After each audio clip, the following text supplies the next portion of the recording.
Hi guys, hello and welcome back to my channel love beauty on duty.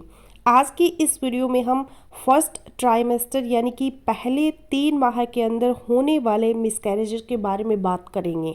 महिलाएं जो pregnancy के लिए कोशिश कर रही है, ट्राई कर रही है अपने बेबी के लिए, प्रेग्नेंट होने के लिए, प्रेगनेंसी के पहले 3 माह के अंदर ही अगर उनकी प्रेगनेंसी ख़राब हो जाती है, अबॉर्शन हो जाता है, बेबी की हार्ट बीट नहीं आती, तो वो बहुत ज़्यादा अपसेट होते हैं कि मुझे मिसकैरेज क्यों हो गया, आखिर मेरे अंदर क्या कमी है। अगर प्रेगनेंसी ठहर गई थी तो फिर बच्चे की हार्ट बीट क्यों नहीं आई, क्या मुझे दोबारा बेबी कंसीव हो भी सकेगा या नहीं। आपकी इसी मुश्किल का हल करने की कोशिश करूंगी आज की इस वीडियो में। तो चलिए बिना देरी के वीडियो शुरू कर लेते हैं। तो क्या आप जानती हैं कि लगभग 18% प्रेगनेंसी यानी कि जितनी भी प्रेगनेंसीज होती है उनमें से 18% प्रेगनेंसीज मिसकैरेज के अंदर कन्वर्ट हो जाती है।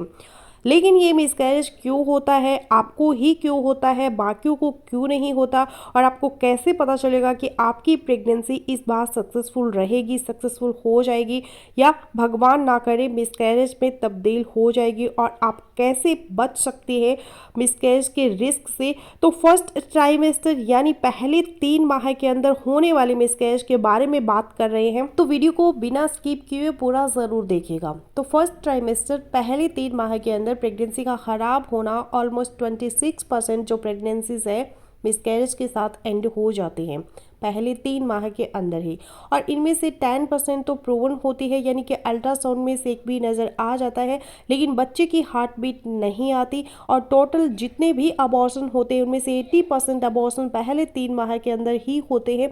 ये सारा डाटा आपको बताने का उद्देश्य सिर्फ ये है कि सारे मिसकैरेजेस में से ज़्यादातर केसेस में आपकी कोई गलती नहीं होती, आपने कंसीव कर लिया था, बाकी आगे कुछ काम नेचर पर छोड़ना होता है, नेचर की तरफ से भी कुछ चीज़ें होती हैं। तो अब मान लिया जी कि आप प्रेग्नेंट हैं, आपको प्रेगनेंसी ठहर चुकी है, आपको कैसे पता चलेगा कि आपकी प्रेगनेंसी सक्सेसफुली आगे बढ़ेगी या फिर भगवान ना करे आपको मिसकैरेज हो जाएगा। क्या मिसकैरेज की कोई सिम्टम होती है, आपको कुछ बताते हैं आपकी बॉडी की आपकी प्रेगनेंसी अबॉर्ट होने वाली है, तो इसकी कुछ सिम्टम्स हो सकती है, जिनमें से इम्पॉर्टेंट सिम्टम है वजाइनल ब्लीडिंग। अगर आपको थोड़ी बहुत ब्लीडिंग स्पॉटिंग होती है तो आपको अलर्ट रहना चाहिए, या आपको पेल्विक पेन होता है लोअर बेली के अंदर, आपको क्रैम्प्स या बहुत ज़्यादा आपको पेन होता है, तब भी आपको अलर्ट रहना चाहिए, क्योंकि कुछ केसेस में ये ज़रूरी नहीं होता कि आपको ये सिम्टम आए। आप जब अल्ट्रासाउंड करवाने जाते हैं तभी आपको पता चलता है कि आपका मिस्ड अबॉर्शन हो गया या आपके बेबी की हार्ट बीट चली गई है। अब ऐसा होता क्यों है, फैक्टर्स कौन से हैं, कौन से रीजन है जो आपको मिसकैरेज होता है। उनमें सबसे पहली इंपॉर्टेंट चीज़ है क्रोमोसोमल एब्नॉर्मेलिटी।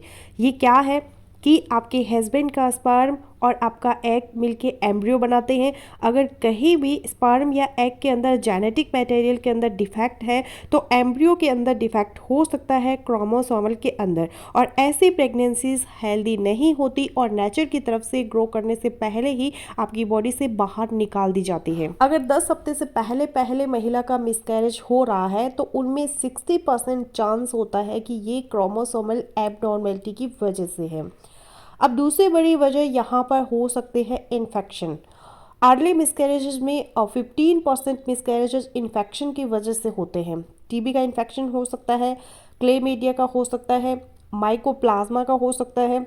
जब आप प्रेग्नेंट हो गई हो तो अर्ली प्रेगनेंसी में ऐसी महिलाओं का एक टेस्ट करवाया जाता है जिसको कहते हैं टॉर्च टेस्ट, TORCH। अब यहाँ पर मैं आपको बता देती हूँ कि टॉर्च टेस्ट क्या है। TO for toxoplasmosis, R for rubella और C फॉर साइटोमेगालोवायरस और H फॉर हर्पे सिम्प्लेक्स। ये एक ग्रुप ऑफ इन्फेक्शन होता है जिसको देखने के लिए टेस्ट किया जाता है कि इन इन्फेक्शन में कोई इन्फेक्शन तो नहीं है जो आपके बेबी को हो सके और आपका मिसकैरेज भगवान ना करे इस इन्फेक्शन की वजह से हो जाए। तो अर्ली प्रेगनेंसी में टॉर्च टेस्ट आप करवा सकती है अपनी प्रेगनेंसी को इवेल्युएट करने के लिए, इन्फेक्शन को देखने के लिए।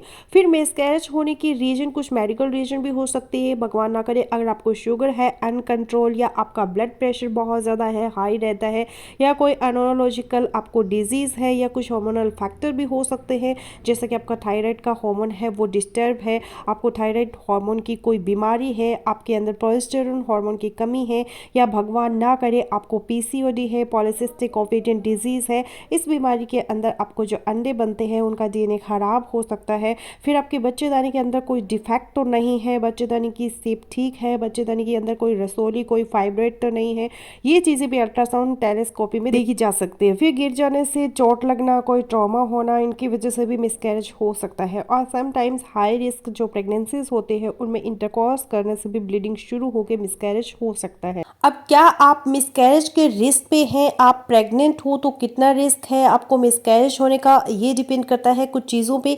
पहली चीज़ है आपकी हिस्ट्री। अगर आपको पहले 2 बार मिसकैरेज हुआ है तो तीसरी बार मिसकैरेज होने के चांसेस 28% आपके अंदर रहते हैं। और अगर आपको पहले 3 बार मिसकैरेज हुआ है तो चौथी बार मिसकैरेज होने के 43% चांसेस आपके अंदर रहते हैं।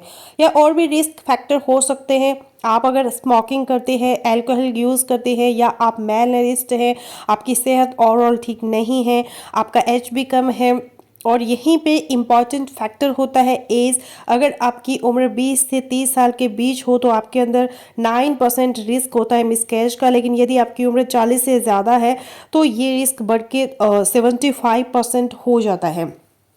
अब यहाँ तक हमने ये तो देख लिया कि मिसकैरेज की सिम्टम क्या होती है, वजह क्या होती है, आप रिस्क पे हैं या नहीं। अब मिसकैरेज से रिलेटेड कुछ सवाल या मिथ्स आप कह लें, उनके बारे में भी जान लेते हैं। अब नंबर 1 की, अगर आपको बार बार मिसकैरेज हुआ है तो क्या आप इनफर्टाइल है, आपको बेबी नहीं होगा? तो ऐसा नहीं है। पहली बार मिसकैरेज होने के चांसेस ऑलमोस्ट लगभग 1/3 लोगों में रहते हैं। और मिसकैरेज अगर आपको बार बार हुआ है तो इसका मतलब है आप कंसीव तो कर रही है, आपकी फर्टिलिटी तो ठीक है, इनफर्टाइल तो आप नहीं है, आपको ट्रीटमेंट की ज़रूरत है अपनी प्रेगनेंसी को सक्सेसफुल बनाने के लिए। अब दूसरी जो चीज़ है, महिलाएं अक्सर जो मिसकैरेज जिनको हुआ होता है वो ये सोचती हैं कि आखिर मेरी क्या गलती थी, इसमें मुझे ही क्यों मिसकैरेज हुआ, बाकियों को क्यों नहीं हुआ?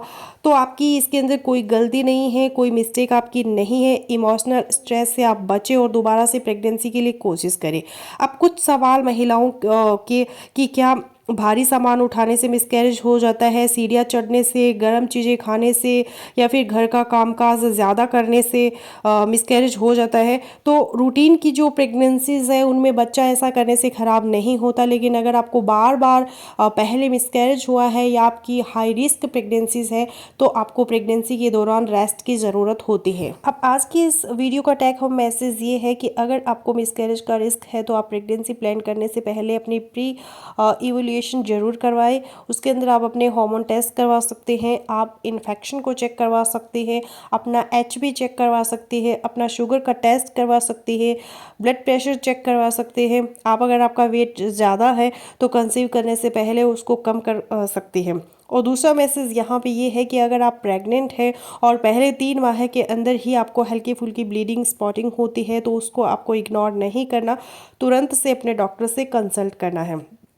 और तीसरी इम्पॉर्टेंट चीज़ कि अगर आपको एक बार मिसकैरेज हुआ है तो स्ट्रेस नहीं लेनी, परेशान नहीं होना, दोबारा से कोशिश करनी है। 2 से 3 बार मिसकैरेज हुआ है तो अपने डॉक्टर से मिलके उसका इलाज करवाना है और पॉजिटिव सोच के साथ दोबारा से प्रेगनेंसी के लिए कोशिश करना है। तो फ्रेंड्स, बस यही था आज का वीडियो। आई होपफुली मेरा आज का वीडियो आप लोगों के लिए यूजफुल रहेगा। सो मिलते हैं नेक्स्ट वीडियो में, तब तक के लिए बाय बाय।